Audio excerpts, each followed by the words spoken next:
Un cordial saludo para todas las personas que en este momento se unen a esta lección divina para este domingo 32 del tiempo ordinario en el ciclo C. Los invitamos a todos para que bien dispuestos en los lugares donde estamos, bien sea en la casa, en el templo, en la iglesia, en familia o quizás en la soledad, en la intimidad del corazón. Qué bueno es poder disponer de estos minutos para dedicarlos al Señor en esta preparación que antecede a la celebración eucarística y litúrgica para este domingo 32. Por eso los invitamos para que tomen el texto bíblico, tengamos nuestra herramienta espiritual a la mano y que de esta forma podamos seguir acompañando al Señor Jesús en este itinerario. Iniciamos esta lección divina en el nombre del Padre y del Hijo y del Espíritu Santo. Amén. Invoquemos la presencia del Espíritu Santo, Señor de vida y amor, luz que ilumina a todo hombre para que Él, disponiendo nuestra alma, nuestro ser, nuestro cuerpo, todo lo que somos, podamos abrirnos a este encuentro con Dios en su palabra. Ven, Espíritu Santo, llena los corazones de tus fieles y enciende en ellos el fuego de tu amor. Envía, Señor, tu Espíritu y todas las cosas serán creadas y renovarás la faz de la tierra. Amén. Espíritu Santo, ilumínanos y santifícanos. Los invito para que tomemos entonces el texto bíblico del Evangelio según San Lucas en el capítulo 20, versículos 27 al 38. Lucas 20, 27 al 38. Damos inicio a esta lección divina con el primer paso que es la lectura. Se acercaron algunos de los saduceos, los que sostienen que no hay resurrección, y le preguntaron: Maestro, Moisés nos dejó escrito que si a uno se le muere un hermano casado y sin hijos, debe tomar a la mujer para dar descendencia a su hermano. Pues bien, eran 7 hermanos. El primero tomó mujer y murió sin hijos. La tomó el segundo, luego el tercero, y finalmente murieron los 7 sin dejar hijos. Finalmente también murió la mujer. Esta, pues, ¿de cuál de ellos será mujer en la resurrección? Porque fue mujer de los 7. Jesús les dijo: Los hijos de este mundo toman mujer o marido, pero los que alcancen a ser dignos de tener parte en aquel mundo y en la resurrección de entre los muertos, ni ellos tomarán mujer ni ellas marido, ni pueden ya morir, porque son como ángeles y son hijos de Dios por ser hijos de la resurrección. Y que los muertos resucitan lo ha indicado también Moisés en lo de la zarza, cuando llama al Señor el Dios de Abraham, el Dios de Isaac y el Dios de Jacob. No es un Dios de muertos, sino de vivos, porque para Él todos están viviendo.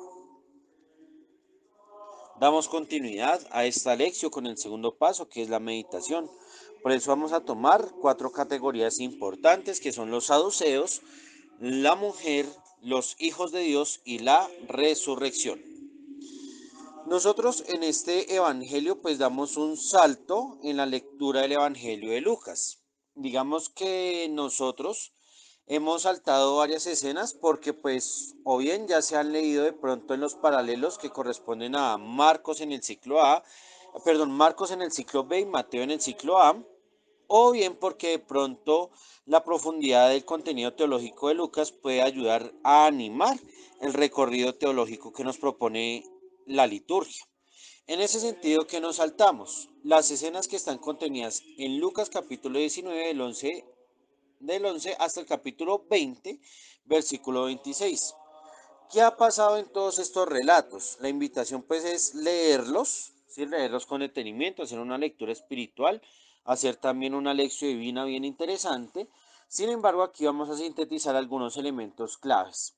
Jesús pues está hablando de una parábola de las minas después del encuentro con Zaqueo.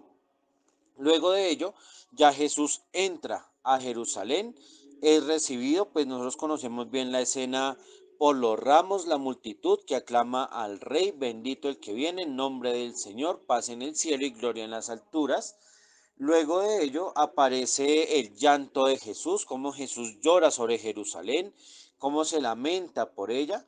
Después de eso viene la reacción de Jesús con la expulsión de los vendedores en el templo y cómo desde el templo comienza a enseñar. Aquí es importante tener en cuenta esto porque la escena de hoy está contenida justamente en el encuentro de Jesús en el templo. Entonces aquí él comienza a tener varias discusiones y varias controversias. Primero con unas personas que precisamente los escribas, los sumos sacerdotes, que le cuestionan sobre su autoridad. Luego Jesús viene a hablar de la parábola de los viñadores homicidas, que la toman justamente los escribas, los sumos sacerdotes, como si fuera contra ellos. Y luego viene la confrontación de los fariseos sobre el tributo, sobre el impuesto al César, que si es lícito pagarle al César pues su impuesto. Entonces, aquí en estos relatos, pues como les digo yo, que lo bonito de esto es poder hacer una lectura espiritual. La liturgia hace esos saltos porque ya se han meditado con anterioridad. Entonces Jesús ya está en el templo, Jesús está en la casa de Dios y aquí viene el encuentro con un grupo, con una secta judía que eran los saduceos. En la época de Jesús habían tres sectas judías: los fariseos, los esenios y los saduceos. ¿Quiénes eran los saduceos? Ellos pues reciben el nombre de Sadoc, un sumo sacerdote, un líder político, un líder militar, que promulga, pues, digamos, antes de la época de Jesús, más o menos estamos hablando del siglo segundo antes de Cristo, toda una teología de los justos y los rectos. Ellos no reconocen la Tanakh como palabra de Dios, sino solamente la Torá. Recordemos, la Tanakh son el Pentateuco, los profetas y los escritos sapienciales, lo que nosotros los católicos cristianos llamamos el Antiguo Testamento. Los saduceos solamente reconocen el Pentateuco, es decir, los 5 libros que están atribuidos a la persona de Moisés, a la espiritualidad de Moisés. Estas personas se consideraban ultraconservadoras, eran muy drásticas en sus decisiones, pero ellos, digamos que vivían muy aferrados al presente. Ellos no creen en la vida después de la muerte. Ellos solamente viven del momento, solamente importa lo que pasa allá. No va a haber futuro, no va a haber ni reencarnación, ni resurrección, ni nada por el estilo. Y ellos afirman que la única forma de constatar que Dios está presente en la vida es porque se poseen riquezas y porque se pueden disfrutar ciertos placeres que no van a ocurrir después. ¿Qué pasa con este grupo entonces? Este grupo justamente está viviendo una religión a su modo y ellos se encuentran con Jesús. Jesús, recordemos que él no hacía parte pues de ninguna secta, porque pues él, al ser rabino, pues él mantiene su teología, su forma pues de actuar como hijo de Dios. Entonces ellos le presentan una falacia argumentativa. Ellos reducen la ley simplemente a un caso particular. ¿Cuál es este caso? Ya lo hemos escuchado, donde aparecen unos esposos, una pareja, se habla es en torno a la mujer, donde su primer marido pues fallece sin dejarle hijos. Entonces, ¿qué tienen que hacer los hermanos? Pues casarse con ella. Entonces va el segundo, luego al tercero, así sucesivamente hasta llegar al séptimo, y resulta que ninguno de los 7 le da hijos a esta mujer. Pensemos aquí, digamos, el sentido interesante que quiere proponernos también Lucas, y es el hecho de pensar quién es la mujer y quiénes son estos 7 maridos. Si lo miramos desde el punto de vista de los saduceos, la mujer es el pueblo de Israel. Ya hemos hablado con anterioridad que la relación de Dios e Israel se presenta como una relación de esposos, una relación esponsal, marital. Entonces, el que esta mujer haya tenido 7 maridos significa que ha tenido y ha gozado de la plenitud de la ley, ha gozado de la plenitud de Dios, pero ninguna es capaz de darle hijos. Entonces, aquí la pregunta es: ¿la culpa es de los hombres que no fueron capaces de darle hijos, o la culpa es de la mujer que de pronto puede ser estéril? Eso es lo que no se presenta aquí en este texto. Entonces, ellos reducen todo simplemente a la mujer como si fuera una propiedad, como si fuera un objeto que le pertenece a alguien. Entonces, esta mujer, ¿a quién le pertenece? Este pueblo de Israel, ¿a quién le pertenece? Si ha cumplido la ley, si ha observado pues todo la promulgación de Dios. Entonces aquí tenemos que abrir un paréntesis y detenernos y leer el texto de Deuteronomio capítulo 25 versículo 5. Dice así: si unos hermanos viven juntos y uno de ellos muere sin tener hijos, la mujer del difunto no se casará fuera con un hombre de familia extraña. Su cuñado se llegará a ella y la tomará por esposa y cumplirá con ella como cuñado. Y el primogénito que ella dé a luz perpetuará el nombre de su hermano difunto. Así su nombre no se borrará de Israel. Pero si el hombre no quiere tomar a su cuñada por mujer, subirá su cuñada a la puerta donde los ancianos y dirá: mi cuñado se niega a perpetuar el nombre de su hermano en Israel, no quiere cumplir conmigo como cuñado. Los ancianos de su ciudad lo llamarán, le hablarán. Si al comparecer dice: no quiero tomarla como mujer, su cuñada se acercará a él en presencia de los ancianos, le quitará la sandalia de su pie, le escupirá la cara y pronunciará estas palabras: así se hace con el hombre que no edifica la casa de su hermano, y se le llamará en Israel casa del descalzado. Entonces, teniendo en cuenta este texto, nos damos cuenta de varias situaciones. Primero, el nombre pues del levirato, levir, pues viene del latín que significa cuñado. Y esta ley era para perpetuar la descendencia de la familia y garantizar estabilidad en los bienes materiales y económicos de la familia. Es decir, aquí la intención de esta ley no tiene nada que ver con el principio originario de Dios, que es que sean una sola carne. Entonces aquí simplemente hay un primado social, un primado económico. ¿Cuál es la obligación de esta ley? Que primero los hermanos debían vivir juntos. Es decir, si alguno de los dos hermanos, por ejemplo el mayor, se casa y el menor se va de la casa, ahí la ley no lo obliga a ser esposo de su cuñada. Entonces aquí ya vamos a entender aclarando algunos puntos. Esta ley no obligaba a toda la familia, tenían que cumplirse ciertas condiciones. Entonces la primera obligación era que los hermanos debían vivir juntos. El segundo, pues que obviamente el hermano no tuviera ya otra esposa. Y lo tercero, pues que obviamente la mujer no hubiera tenido hijos. ¿Por qué? Porque la ley obligaba al hijo a cuidar a su madre. ¿Sí? Entonces digamos que esas son situaciones que se van dando. Entonces, ¿qué otra condición aparece allí? Que el primogénito debía recibir el nombre de la persona fallecida para perpetuar su nombre. Esa es una costumbre que de pronto en muchos pueblos se ha arraigado, y es que el hijo mayor, digamos, por cultura o por un sentido familiar, recibe el nombre bien sea del abuelo o de alguno de los tíos o inclusive del mismo padre. Eso es una tradición cultural para postergar obviamente lo que es el legado de la familia. Entonces en esta ley, cuando el hermano decide no tomarla, el cuñado decide no tomar a su cuñada por esposa, entonces dice el texto, como lo acabamos de escuchar: ir a los ancianos, lo descalzará y le escupirá en la cara. Aquí entendemos la escena de pronto para que hagamos un paralelo de Juan Bautista, porque él dice que yo no soy digno de quitarle la sandalia. O sea, yo no soy digno de quitarle la esposa, porque yo no soy el esposo. Él es el verdadero esposo del pueblo de Israel. Entonces démonos cuenta de lo que nos antecede aquí este texto. Entonces los saduceos se basan en este fundamento para ponerle la prueba a Jesús. Pero como nos damos cuenta, hay varios sesgos, hay varias falacias allí que se presentan. Entonces Jesús, miremos que él no está en contra ni de Moisés ni de la ley mosaica. ¿Sí? Jesús no comienza refutando eso. Jesús comienza haciendo un paralelo que es común en Lucas: encontrar un paralelo oscuro y un paralelo de luz. El paralelo oscuro en este caso es el de los hijos de este mundo. Y miren cómo lo dice Jesús: los hijos de este mundo toman mujer o marido, toman, toman posesión, como si fuera una pertenencia, como si fuera una propiedad. En cambio, para Dios, ¿qué ha dicho Jesús antes?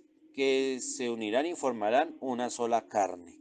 Entonces, una cosa es que Él les está queriendo decir implícitamente que ellos son hijos de este mundo, que piensan solamente según la conveniencia del momento o de la cuestión temporal. Jesús continúa diciendo: los que sean dignos o los que se consideren justos para la resurrección, para la vida eterna, serán mensajeros. En este caso, pues la palabra que nosotros más hemos escuchado es la palabra ángeles, pero en realidad pues significa mensajeros, ser portadores del mensaje de Dios. Ellos serán hijos de Dios. Aquí se nos habla entonces de la familia celestial. Aquí ya no se habla de personas separadas, sino que todos son hermanos. Se habla de una fraternidad universal. Por ello es que no habrá matrimonio. Porque también pensémoslo, digamos, en el caso natural, el matrimonio es para saciar dos necesidades. La necesidad de amor humano, pero también la necesidad biológica de la procreación, del poder dar descendencia. En cambio, ya siendo espirituales, siendo celestiales, pues ya no vamos a tener necesidad porque ya con Dios lo tenemos todo y ya Dios lo es todo. Entonces, en ese sentido, ya no hay necesidad de matrimonio. Por eso es que esta mujer, si lo ponemos así en esos términos, no va a ser mujer de ninguno. ¿Por qué? Porque ya todos estamos en la presencia de Dios. Sin embargo, también retomando el contexto que yo les decía de la mujer y la imagen esponsal de Dios e Israel, es también ver y notar que Jesús le está haciendo una invitación claramente al pueblo a volverse realmente a ese matrimonio original con Dios, que no hay otra forma de realización, sino es únicamente junto a Él. Por eso la resurrección que allí aparece, Jesús la habla desde Moisés y justamente se basa en esa manifestación divina. Es decir, los saduceos hablaron de una promulgación jurídica. Aquí en este caso Jesús está hablando de una teofanía, de cómo Dios se revela, de cómo Dios se comunica, de cómo Dios pronuncia su nombre. Yo soy. Miremos Éxodo 3, todo el capítulo 3. Es ahí donde aparece el nombre de Dios, yo soy, que en el texto original es yo estoy siendo, yo estoy viviendo, yo soy el que soy. Y entonces es aquí donde Jesús dice, Dios no es un Dios de muertos, es un Dios de vivos. Por eso se habla del Dios de Abraham, de Isaac y de Jacob, es decir, de los padres, de los patriarcas del pueblo de Israel. Entonces aquí ya entendemos justamente lo que Jesús nos quiere decir. Todos estamos llamados a construir una familia como pueblo, pero también a afianzar esa alianza con Dios. Por eso este texto es muy llamativo en el sentido de que Dios no es un Dios de muertos, sino de vivos, porque para Él todos están viviendo. Y esta es una palabra de consuelo para todos aquellos que de pronto por alguna circunstancia estamos pasando por un duelo, porque hemos perdido nuestra mamá, nuestro padre, porque he perdido a mi pareja, he perdido inclusive a mi hijo, he tenido que enterrar a varias de las personas que han vivido conmigo. Por eso démonos cuenta lo que Jesús dice, Dios no es un Dios de muertos, porque para Él todos están viviendo. Entonces el verdadero matrimonio, la verdadera unión, es la alianza con Dios, esta alianza que nos da sentido a nuestra vida, esta alianza que nos permite perpetuar el nombre y nuestra presencia. Por ello los santos son tan importantes en nuestra vida, por eso es que a ellos les hablamos como si estuvieran vivos. ¿Por qué? Porque para Dios todos viven, todos actúan. Y es aquí donde también está esa bella lección de nuestra vida para pensar y decir, bueno, cuando yo muera, me recordarán, perpetuarán mi legado, perpetuarán mi nombre.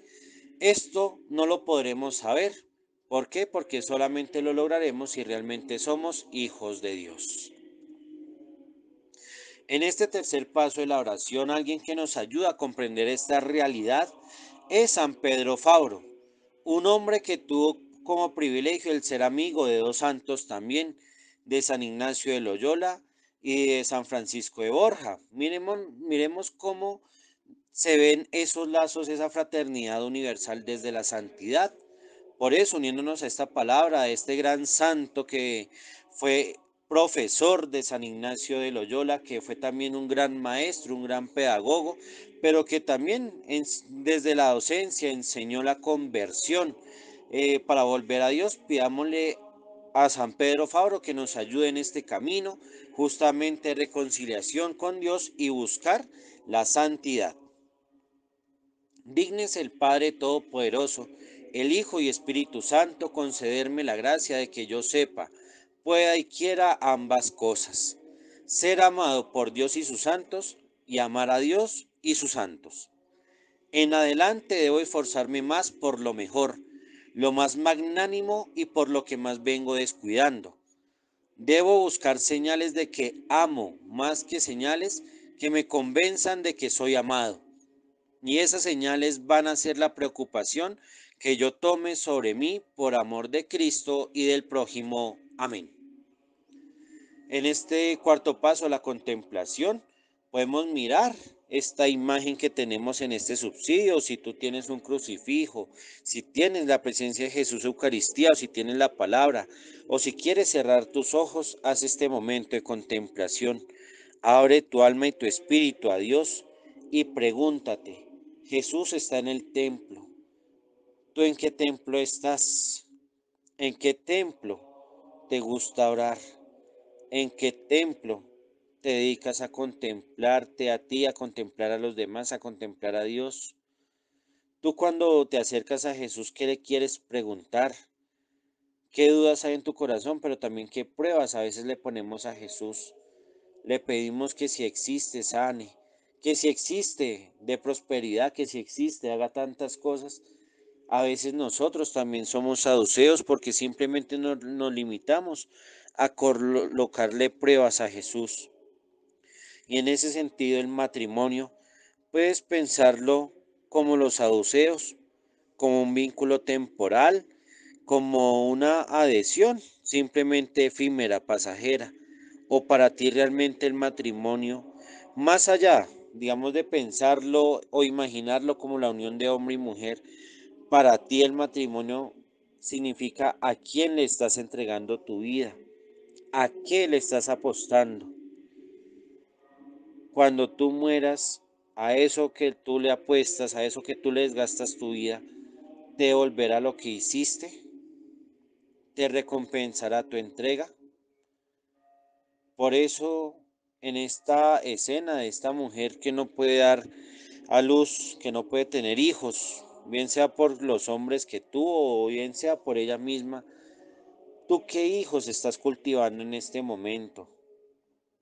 Si tienes la dicha de ser papá, de ser mamá, ¿cómo estás cuidando a tus hijos? Si por alguna situación natural o por un accidente has perdido a tus hijos, ¿tú cómo le oras a Dios por ellos? Pero finalmente, ¿tú qué hijos estás cultivando también para Dios? ¿Tú eres una persona que acoge y motiva esa familiaridad, esa fraternidad universal? ¿O simplemente no quieres dar a luz, no quieres tener hijos? Por eso, en ese sentido, cuando Jesús nos habla de la resurrección, pensémoslo. ¿Yo me considero justo y justa delante de Dios? Yo dejo que la gracia de Dios me moldee y me acompañe para que yo pueda merecer y recibir el regalo de la vida eterna. En el camino de la vida nos encontramos con ángeles que nos llenan con su amor, con su luz y con su presencia, de tantas bendiciones, de tantas gracias. ¿Tú has visto a esos ángeles en tu camino?